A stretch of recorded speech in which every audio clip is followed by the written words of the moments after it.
نبی پاک صلی اللہ تعالیٰ علیہ وآلہ وسلم نے ارشاد فرمایا اللہ نے رحمت کے 100 حصے کیے اور حضور فرماتے ہیں کہ رب نے صرف ایک حصہ دنیا والوں کو عطا فرمایا ہے۔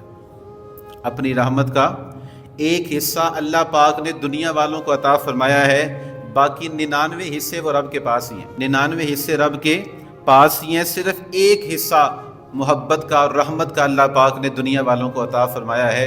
اور محبوب فرماتے ہیں یہ وہی رحمت ہے جو ماں اپنے بچوں سے پیار کرتی ہے۔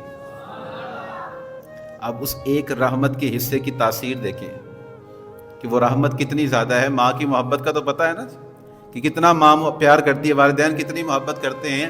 تو حضور فرمانے لگے ایک حصہ رحمت کا اللہ نے دنیا میں بھیجا ہے اور یہ وہی حصہ ہے جو ماں اپنے بچوں سے پیار کرتی ہے۔ اور حضور فرمانے لگے قیامت والے دن اللہ نے یہ حصہ بھی اٹھا لینا، یہ حصہ بھی اٹھا لینا۔ اب کتنے ہو گئے؟ 100 مکمل ہو گئے۔ اب 100 رحمتیں مکمل ہو گئیں اور میرے حضور فرماتے ہیں یہ 100 رحمتیں اللہ قیامت والے دن اپنے گناہگار بندوں پر عطا فرما دے گا۔